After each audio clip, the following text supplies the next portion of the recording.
take of this, because originally what I had planned was I was going to introduce the PC whenever I first got it, but I also wasn't comfortable with how the PC was.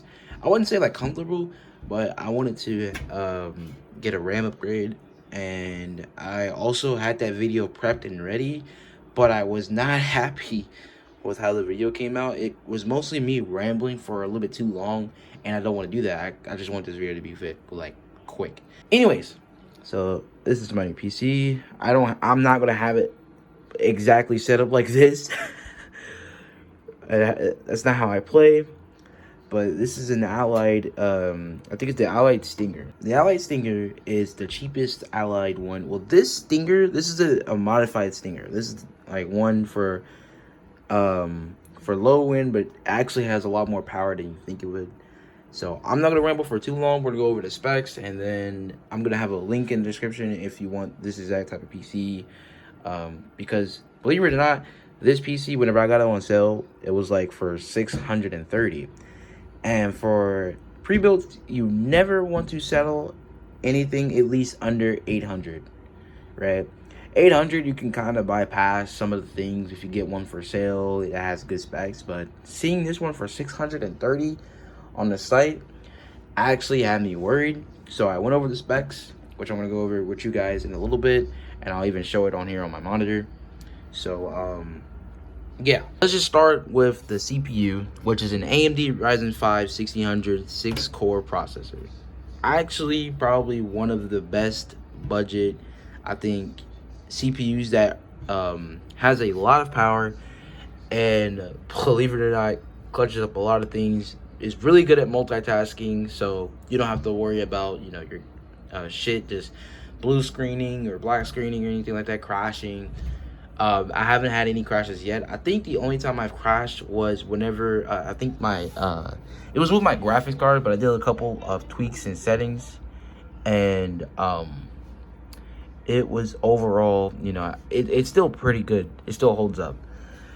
But we'll get into the graphics card in a second. But the CPU is actually really good, and I think it's definitely the highest price point in the PC. I don't think it's either that between the graphics card or the CPU. It's a little mixture of both, coming in at like 200. I think the graphics card is like 250, and then the CPU is about 210. It's somewhere along that. It's an AMD Ryzen 5 1600 6-core processor. Base speed is 3.20 gigahertz, so it's pretty good, pretty standard.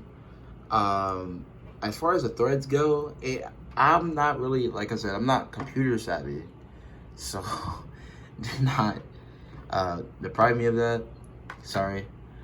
But nonetheless, I think it's a really good CPU to have in this exact build. And I was surprised how good it was, even without getting to the RAM slot in a little, actually right now. So I upgraded from this HyperX Fury DDR4. This is a 4 gigabyte stick of RAM, right? And with this, if you are planning to just game, and I'd say even record gameplay and post on like YouTube or some shit, this will get you by, because you'll have the CPU doing that, and then you also have the CPU memory, and then you also have this. But I suggest getting 16 gigabytes of RAM of DDR4s, depending on your motherboard, and these help out a bunch when it comes to streaming, when it comes to recording. Everything comes out fluid, and by far one of my best purchases. And it was only like, what, how much were these? I think it was like 54, 60. You can get some cheap RAM that does pretty much most of the work for you. And fun fact, whenever you are installing your RAM slots, you always want to make sure that they're the farthest away from the CPU. The CPU gets hot, you don't want your RAM slots getting hot as well. So next up is the graphics card, and that is the Radeon RX 550. And this one is a little bit of the older tier of GPUs, and I would not say it's a bad GPU. This is pretty good for like 1080p gaming, and actually surprisingly is pretty good on most, I'd say, AAA titles. anything that's esports, you should be completely fine. So if it runs Apex and Fortnite, I wouldn't say it will run Warzone the best.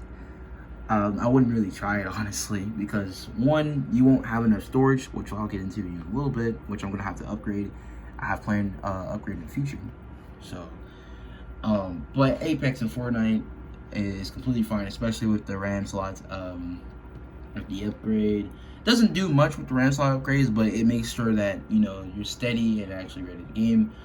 But if I ever do really play Apex, I'll probably play it on my PS5. But if I do want to play Apex on my PC, then I'll just play it. So, and then another thing you'll get is the Kingston SSD, 250 gigabytes. And within all that, after, you know, your PC and everything does all the memory and stuff like that, what you'll have left is about 222 gigs. So if you're somebody that small games and doesn't really like, you know, big games, it's perfect. But I do suggest getting an SSD upgrade. It's pretty easy to install. Sorry. It's pretty easy to install, and you don't have to worry about anything too much. So yeah, as far as that goes, that's pretty much everything. In stock cooling for it. It's pretty much ready to go. Another thing that comes with the Allied PC is its own adapter, the Wi-Fi adapter, because it's not built in Wi-Fi, so you have to have a Wi-Fi adapter. I do not suggest using it if you are like across maybe 2 rooms from where your router is, and I don't even think it'll be pretty good even if you're next to the router. So I suggest getting a TP-Link Wi-Fi adapter, or dongle is what I call it, and I'll have the link to this shit as well. It actually comes through Clutch, and where I'm at, I'm about 2 rooms from my Wi-Fi Wi-Fi router. I'm not trying to get a Wi-Fi extension just to, yeah, no, that's too much. This one's high gain. I pull a decent amount of megabytes per download and upload, so I'm not too worried about that. So I think that is going to wrap it up here. I do not want this video too long, and if you want exact links to everything of what I bought, and I have some other things planned in the future when it comes to this GPU upgrade and the SSD upgrade. I'm probably getting an SSD upgrade very soon, so I'll get to you guys on that. Other than that, I'm going to end this video. If you want any information on the monitor, I'll probably have a link in the description on this monitor. It's actually a really good monitor, pretty cheap monitor. That's really good. Like, it's curved, has it all. Other than that, thank you for watching. This is my new PC, and I'm going to be upgrading it as I go. I think it's pretty good starter, and you know, if you're just getting into dabbling into PC gaming, then this is perfect. Thank you for watching, and as always, peace.